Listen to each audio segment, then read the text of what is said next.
do Senhor Jesus, igreja. Amém. Os que têm assento, pode sentar, viu? Deus abençoe a vida de cada um de vocês. É uma alegria, uma honra para mim hoje poder, no domingo pela manhã, estar aqui nessa casa para bendizer ao Senhor com irmãos todos postos a adorar ao Senhor. Deus abençoe sua vida. Tenho ouvido muitas boas notícias da noite de ontem. Quem esteve aqui ontem, diga glória a Deus. Estou aqui dizendo: Jesus, me ajuda, tem misericórdia de mim.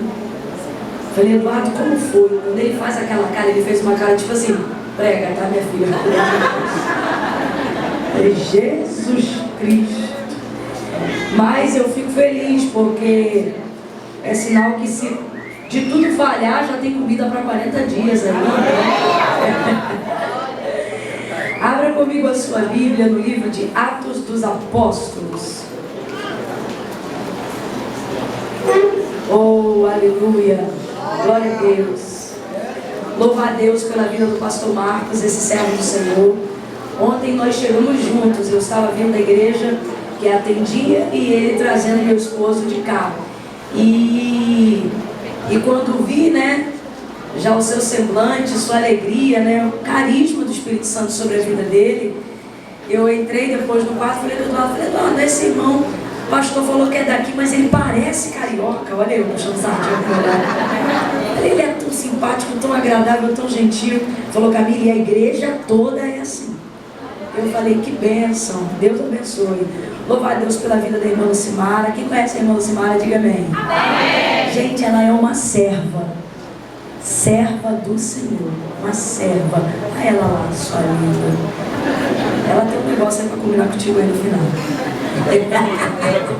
Já deu tudo certo. Deus abençoe. Louvar a Deus pelo casal que foi buscar a gente, atravessou aí a Macedônia. É o Cristiano e a Amanda. Gente, estou louvando tanto a Deus pela vida da Amanda. Eu estou tão ligada nessa manhã. Vou te falar por quê. Esse cabelo aqui não entra nem dedo de tanto gel. Porque quando a semana está corrida igual foi essa, vocês até me perdoam, eu não sou de fazer isso. Raquel chegou até para mim e falou assim: tu esqueceu a sandália no quarto? Eu falei: não, é essa mesmo. Falei: essa aqui mesmo, porque hoje eu não estava dando mesmo, sabe assim? Vai chegando no final, parece massa de pizza que vai esticando, né? Para ver como é que dá. E aí eu falei assim: Amanda, eu tenho um compromisso no Rio de Janeiro hoje, eu já tenho que chegar montada, arrumada. E aqui, minha irmã, não entra gel, não entra mais nada. Aí eu falei assim pra ela, no meu coração eu senti. Eu falei: né, vai que eu tô doida. Aí eu falei: Amanda, você não conhece alguém lá na igreja que sabe secar o cabelo, escovar o cabelo? Aí o irmão Cristiano riu, eu falei: entendeu, né? Aí ela falou assim: mas Camila, eu sou cabeleireira. Eu falei: eu sou profeta. A gente vai ter que sair daqui, irmãos, infelizmente, numa carreira e numa correria. Por quê? 1h30 em ponto eu preciso estar saindo de Cariacica para conseguir chegar 2 horas lá no aeroporto para dar tudo certinho. Compromisso é compromisso. Eu tenho uma das alegrias que eu tenho na itinerância é em 10 anos de itinerância nunca ter perdido um voo por acaso. Eu tenho muita responsabilidade com isso, porque tem irmãos que vai lá, tira do caixa da igreja e paga uma passagem. É uma igreja muito rica, é uma igreja muito próspera. Mas tem irmãos que vêm de coxinha, de uma a uma, no copo de Guaraná, para pagar uma passagem. Aí depois faz feijoada para pagar outra passagem. E assim vai indo. Então a gente tem que ter muito cuidado com isso. E eu só estou tomando o tempo dos irmãos falando isso para poder explicar que quando o trabalho acabar, não vai ter condições da gente confraternizar como é o nosso costume, né? Pessoal, pelo menos entre os crentes em Jesus, ainda mais quando a gente está no meio do povo de Deus, sobretudo se for de manhã, né? A gente não tem pressa. A gente abraça, beija, encosta o sovaco molhado no ombro do irmão, ô querido, né? Mas hoje, infelizmente, em razão dessa correria, não vai ser possível. Por causa disso, só para amenizar a situação, eu já quero deixar aqui alinhavado com a igreja. Este ano não tem mais como. Mas o pastor permitindo, se a gente não falar nenhuma heresia hoje, né? Fizer tudo bonitinho, se o pastor concordar, a igreja concordar, eu já quero deixar arrumado, quem está falando isso sou eu, não é agenda, não é telefone, eu quero deixar arrumado com o pastor da gente poder alinhavar uma data onde eu só consiga realmente o cumprimento das passagens. Dependendo da logística, eu até entro. E se não, eu coloco até a minha milha, se for necessário, para vir aqui só para abençoar, para receber para abençoar a igreja no ano de 2019. Esse ano é meu compromisso com o Senhor. Meu compromisso com o Senhor, meu compromisso com a igreja. Mas isso só vai dar certo hoje se você não vier com aquela sonsice no final do culto dizer: irmã Camila, só eu. Irmã Camila, eu vim de muito longe, mais longe do que eu, tu não veio não. Né? E aí, em razão disso, vocês me perdoem em nome de Jesus? É por causa da correria, não é sempre que dá. A Maria me conhece. Fiz unha aqui na tua rua, Maria. Fui subindo com o Cristiano. Falei: rapaz, eu já fiz unha e cabelo nessa rua. Ele disse: mentira. Eu falei: verdade. Aqui atrás da casa de ração. É a casa Arara, não é? Arara Azul. Aí ali passa a coisa, tem o salão da Geisa. Ela tá por aí? Você manda dizer que eu mandei chamar ela para os cabelos, que eu fiz ela passar vergonha na frente dessa gente todinha. Então é uma alegria, mas infelizmente hoje não vai dar. Vocês me perdoam mesmo, em nome de Jesus? Me entende na bênção. Então não me segura não. Na acabar me abençoa. Diz: vai em paz, então, Deus abençoe. Atos dos Apóstolos, capítulo de número 9. Oh, glória a Deus. Gente, vamos fazer uma coisa doida hoje aqui. Deixa eu fazer uma coisa doida hoje aqui. Eu vou ter que sair correndo para poder me arrumar, trocar de roupa. E a pastora Raquel vai segurar com vocês aí mais 30 minutinhos no máximo, para quem quiser adquirir o nosso material, as camisas que a gente vende, os vestidos. Lembrando sempre, irmãos, que eu não trabalho com isso por trabalhar com moda. Eu trabalho com isso porque através disso o Senhor me deu direção de injetar um poder monetário no campo missionário, tá bom? Tem lugares que não dá para enviar a cesta básica, tem lugares que não dá para enviar o material que as pessoas precisam. Até porque eu procuro missionários dentro do solo brasileiro, de confiança, que eu possa entregar a oferta em dinheiro, para que essas pessoas possam ir mexendo e desenvolvendo seus projetos na medida que elas veem a sua necessidade. Então, o material tem essa finalidade. Esse é o propósito intencional da venda desse material. Então, quando o culto acabar, tem maquininha de cartão, e se você desejar adquirir, vai ser uma bênção. Mas pela primeira vez, desde os 2 anos que eu trabalho com esse material, por quê? Enfim, a fim de ajudar missões, eu não faço promoção, eu não faço queima, não faço nada. Nunca fiz. Em 2 anos, desde que eu trabalho com esse material, eu não faço isso, porque o propósito é missões, e aí eu tenho medo de tocar. Mas hoje, quando eu desci do carro, o Senhor falou comigo: hoje qualquer peça sua vai ser vendida a R$50. Qualquer peça, vestido, camisa, qualquer um. Aí você diz: ah, irmã Camila, R$50? Pois eu lhe digo, só o vestido eu pago 49 de custo. De custo. Então é da vontade de Deus. Talvez é para uma pessoa só aqui. Às vezes é para uma pessoa só aqui. Mas é uma pessoa tão conhecida de Deus que vai ver, ela falou alguma coisa com Deus e Deus teve que falar comigo. Então eu não sei qual é o propósito, porque em 2 anos eu nunca fiz isso, tá bom? Qualquer pessoa que chegar na banca hoje, no dinheiro ou no cartão, R$50 você pode levar qualquer uma peça. Ouviu, irmã Raquel? Então é isso aí. Atos dos Apóstolos, capítulo de número 9.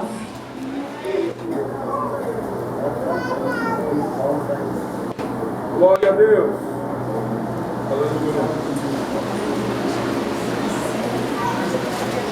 Oh, aleluia. Verso 1 em diante, diz assim o texto sagrado: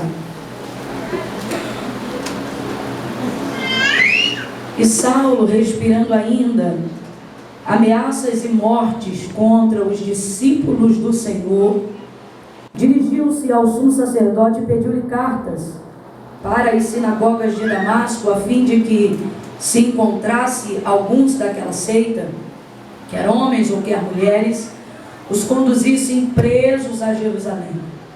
E aproximando-se ele de Damasco, na sua viagem, subitamente foi cercado por um resplendor de luz do céu. E caindo por terra, ouviu uma voz que lhe dizia: Saulo, Saulo, por que me persegues? E ele disse: quem és, Senhor? E respondeu o Senhor: eu sou Jesus a quem tu persegues. Agora, levanta-te e entra na cidade, e lá te será dito o que te convém fazer. E os homens que iam com ele pararam espantados ouvindo uma voz, mas não vendo ninguém. Saulo, levantando-se da terra e abrindo os olhos, não via coisa alguma. Guiando-o pela mão, o conduziram para... Vamos lá, gente, o conduziram para... E esteve 3 dias sem ver, e não comeu, e nem bebeu, e você diz amém. Amém. Amém. Saulo é uma figura icônica, né? Você até me perdoe se ao longo da ministração, ao invés de falar Saulo, haja vista que ele é apresentado na leitura que nós acabamos de fazer como Saulo, mas na verdade você sabe que ele é muito mais conhecido como Paulo. Nós estamos falando do apóstolo Paulo. E ele é uma figura icônica dentro dos evangelhos, dentro da história do cristianismo para a igreja. Há uma série de divergências teológicas, né? Muitas pessoas se dedicam ao estudo da palavra de Deus e à medida que você vai estudando, não que a palavra de Deus seja de particular interpretação, como ela mesmo adverte acerca de si mesma, mas em algumas questões, alguns fiéis vão mudando o entendimento de algumas pessoas e umas acreditam em uma corrente, outros acreditam em uma outra coisa. Nada acerca do quesito doutrinário que venha mudar ou venha impedir o homem de ter uma vida santa para viver a salvação e morar com Deus. Mas sempre existem divergências teológicas entre os estudiosos da palavra. Alguém que acredita numa interpretação distinta de outro. Agora, é interessante porque quando nós colocamos o apóstolo Paulo como uma figura icônica dentro da história do Evangelho, isso se dá porque, por mais que hajam divergências teológicas, todos os teólogos, de igual modo, chegam à conclusão, sem divergência nenhuma, é que se por alguma catástrofe ou por alguma desgraça, todo o compêndio de informações da história, do livro sagrado, da palavra de Deus, ou até dos evangelhos se perdesse, as cartas de Paulo, as cartas paulíneas, ou seja, as cartas que Paulo escreveu, endereçou às igrejas, aos homens de Deus da igreja, elas seriam o suficiente para que hoje, em pleno século XXI, toda a igreja de Cristo tivesse conteúdo doutrinário para a salvação, para a prática de fé, vida devocional, para que em Jesus fosse conduzida a Deus. Que homem é esse? Um homem de revelações sobrenaturais, um homem de entendimento e de discernimento puro, um canal limpo, um homem usado por Deus tremendamente. Alguém que recebeu da parte de Deus revelações tão sobrenaturais, do qual lhe foi permitido por vontade soberana de Deus, que lhe fosse imposto na carne dele um espinho, para que ele não viesse a se gloriar. Tamanha foram as grandezas das revelações. Que vida é essa? Uma vida que decide viver a abstinência de tudo aquilo que é carnal, de tudo aquilo que parece visceral, de tudo aquilo que nos parece vital, para viver uma vida completamente submergida na vontade de Deus. Aleluia! Oh, aleluia! Oh, aleluia! Uma pessoa que chega numa cidade, eu me lembro quando Paulo chega nas viagens missionárias em Éfeso, onde a deusa Diana era adorada num templo centenário, que já havia sido construído naquela cidade há muitos anos. A idolatria daquele lugar, se puder deixar o som assim, não mexer mais nada, eu agradeço. Rendido, bota a mão pro alto. Ficou perfeito, obrigado. Chega em Éfeso, na cidade onde a deusa Diana era adorada, onde prostitutas cultuais eram denominadas como sacerdotisas, onde o sexo era explícito, a pornografia e a sodomia era tratada como algo sagrado, um lugar completamente perdido. Me chega ele naquele lugar e com apenas 5 dias, e com apenas 5 dias de ministração da palavra, o texto diz que a cidade é sacudida e um grande alvoroço acontece naquele lugar, a ponto de todo mundo se localizar no anfiteatro da cidade para dizer: vamos acabar com esse homem, vamos destruir a vida desse homem, porque ele está derrubando a obra do templo, está acabando com a idolatria. Este era um homem de Deus. Ele diz: o que eu recebi do Senhor, Isso também eu vou entregar a vocês. Um homem que chega a ter a ousadia, a consciência de dizer: sede meus imitadores, porque eu de Cristo sou. Aleluia, aleluia. Não é à toa que nós falamos sobre o apóstolo Paulo ser uma figura icônica dentro da história. Um homem que foi surrado e dado como morto. E ali nós vamos ver o primeiro movimento do círculo de oração da igreja, aonde vão fazer uma roda de mãos dadas, o crente ao redor de Paulo, que já havia sido dado como morto, e pelo poder da oração fervescente no povo de Deus, aquele homem se levanta das cinzas. Alguém que foi descido pela cesta do outro lado, e ele dizia: olha, não que eu queira me gloriar, mas eu me alegro por poder trazer no meu corpo as marcas de Cristo em mim. Um homem que não ser preso com Paulo e Silas, diferente de qualquer outro cristão da pós-modernidade, poderia estar reclamando e dizendo: como é que pode, fizemos tudo que é certo e agora estamos aqui presos? Como é que pode, por trabalhar em prol da libertação de uma vida que estava cativa por espíritos imundos, nós estamos presos no cárcere do pátio inferior, na última parte da cadeia? Você sabe para onde vai o canal do esgoto? No cárcere inferior. É ali que se colocam os bandidos de maior periculosidade, daqueles que ainda não foram julgados, mas todos desejam que morram. Então colocam eles lá embaixo. Fizeram isso a Paulo porque acreditavam que ele era a espinha dorsal da igreja. Afinal, aonde o homem chegava, o povo se convertia, a multidão era arrebanhada, as mulheres viravam de prostitutas a santas mulheres de Deus. A obra de Deus era feita porque este é o poder do Evangelho de Cristo. O poder de não sacudir apenas 4 paredes, mas sacudir uma comunidade, sacudir um bairro, sacudir uma cidade, sacudir o Brasil, sacudir o governo. Sacudir! Colocaram eles por causa disso dentro do cárcere no pátio inferior. E ao invés de reclamarem, o que eles fizeram? Culto. Dá uma olhada para quem está do teu lado e diz: quando quiser reclamar, faz culto. Aí começaram a adorar ao Senhor. As mãos estão manietadas, os pés também estão amarrados. E é um tipo de cadeia, que prende o homem na parte da mão de trás, amarrado assim, ó. Eu não sei nem fazer essa posição, mas é mais ou menos isso aqui, ó. De joelhos no chão. E o texto diz que eles começam a orar e a cantar hinos de louvores a Deus. E de repente todo o lugar começa a tremer.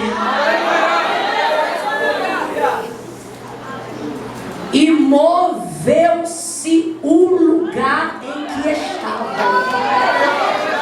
Não é a primeira vez que nós ouvimos essa expressão na prática da oração. Atos dos Apóstolos, capítulo 2. O povo orava dentro do cenáculo. O texto diz que veio um vento e de repente o lugar se moveu. O Senhor está dizendo: ei, quando nós nos movemos na prática da oração, podemos estar amarrados, mas tudo à nossa volta vai se mover. Eu sou o resultado e o sucesso da minha conversão. Quando eu digo sucesso, eu estou falando porque eu sou convicta da salvação que há em Cristo Jesus. Ocorreu por causa de mulheres de Deus, mulheres do círculo de oração, que trabalhavam no que nós chamávamos na época de comissão de visitas. Essas mulheres saíam das suas casas, às vezes às 3 da tarde, às vezes pela manhã, às vezes à noite, mas ao longo de um ano acompanharam a minha casa, acompanharam a casa onde minha mãe morava. Eu me lembro delas chegando, aparentemente com fragilidade. Todas elas, sem exceção, eram corcundinhas. Eu não sei se elas eram assim de tanto manter comportamento de reverência na igreja, porque eram 5 e as 5 eram corcundinhas, assim, ó. Frágeis, chegavam elas com suas bíblias, seus coques e suas harpas. Era tudo que elas tinham: bíblia, coque e harpa. Chamavam a gente lá em casa, abríamos o portão e entravam Maria Helena, Maria Consuelo, Benedita, Evânia e Wanda. Às vezes não dava para vir de 5, vinha de 3. Às vezes não dava para vir de 3, vinha de 2. Mas durante um ano, pelo menos uma vez por semana, elas sempre estavam lá. Entravam para orar, seus cabelos já grisalhos, sua pele enrugada, o óculos normalmente na altura de baixo do nariz, porque elas já entravam entravam ligadas, e aí elas entendiam que não era a vista do óculos, era outra vista. E eu me lembro claramente, me presta o óculos aí, Raquel. Eu me lembro claramente delas entrando lá em casa e o óculos chegava assim, mas quando atravessava o portão elas já faziam assim. Eu entendi aquilo na época. E a Consuelo, que já dorme no Senhor, virava para Maria Helena, sua companheira de oração, e dizia: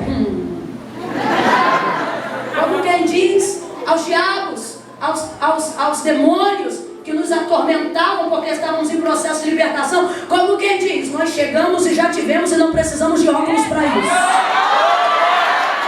Adorava ao Senhor cantando na harpa, dobrava o joelho na minha sala, e eu me lembro dos sapatinhos todos à entrada da porta da varanda, e a gente dizia: não precisa tirar, mas com elas não tinha isso. Tiravam os sapatinhos, entravam, cantavam alguns hinos da harpa e dobravam os joelhos. Aquelas mulheres que pareciam tão frágeis, tão frágeis, tão frágeis, de repente ficavam maiores do que a sala, de repente ficavam maiores do que a casa, de repente ficavam maiores do que o bairro onde nós morávamos. E daqui a pouco as paredes tremiam. Eu não estou brincando, as paredes tremiam. As maiores experiências espirituais que eu vivi conhecendo o poder de Deus foi ali dentro, foi na sala da casa da minha mãe, com mulheres de Deus em oração, mulheres que não eram conhecidas das pessoas, mas Deus sabia quem elas eram. Mulheres que quando dobravam o joelho, tudo que elas pediam para Deus, Deus fazia, desde a comida que elas pediam, até a paz que intercediam para que a minha casa precisasse. Aquelas mulheres se agigantavam no poder de Deus, e ali eu vi que Deus era poder, ali eu vi que a sua palavra era verdade, e ali eu vi que o Espírito Santo se movia na oração da palavra, e tudo era possível, tudo era possível, tudo era possível. As paredes tremiam. Ei. Deus está dizendo para alguém: o teu estudo sem a experiência vai te matar. O teu estudo do conhecimento de quem é Deus sem uma vida de oração é a tampa do teu caixão, mas uma vida de oração vai manter a palavra de Deus viva em você. Pega na mão de alguém aí agora em nome de Jesus. Pega na mão de alguém aí agora em nome de Jesus. Diga para esta pessoa: quando você não tremer, bota tudo para tremer por causa da oração em você. Paulo e Silas começam a orar. Eu não queria me ater aqui, mas Deus está dizendo: bota meu povo para orar, manda meu povo orar, dobra joelho no chão. Ai, Jesus, Deus não está procurando pregadores. Deus não está procurando cantores, mas CD pra quê? É lindo. Se você tem uma chamada, desenvolva com poder e autoridade. Se Deus te fez uma promessa, acredite, Ele é fiel para cumprir. Porém, os maiores homens que sacudiram, que trouxeram as maiores ondas de avivamento, eu estou falando das maiores ondas de avivamento, não eram exímios pregadores como vemos hoje, não no sentido que esperamos hoje. Eram pessoas de oração. Era gente que se relacionava com Deus. Deus está dizendo: antes de eu querer, antes de você pedir as coisas que você quer, meu desejo não é te dar, meu desejo é relacionar com você. E não interessa o peso da unção, o tamanho da promessa que Deus te fez, se você é filho de pastor, se alguém tem uma unção muito forte na tua casa. Deus me trouxe aqui para dizer: o caminho é igual para todos. O caminho é igual para todos, e o caminho ainda é oração. O caminho ainda é oração. O texto diz que eles oravam. Paulo era um homem de oração, e por isso eu entendo a grandeza das revelações. Qual é a sua orientação? Ele diz assim: orando em todo o tempo, com toda a oração e suplicando o Espírito Santo. Aí o que esse homem vai fazer? Está preso junto com o outro. No texto diz: perto da meia-noite, vão fazer o quê? Reclamar? Não, vamos orar. Começam a orar e a cantar hinos de louvores a Deus. Por quê? Porque hinos são ações de graças. Mas Camila, como é que eu vou dar graça na prova? Oi, gratidão não vem de uma circunstância externa, a gratidão vem de um espírito que tem alegria na salvação. Camila, o que você está dizendo? Estou dizendo que no dia que você tiver a alegria da salvação, você vai perceber que você está melhor do que merece, a despeito de como esteja qualquer coisa à sua volta.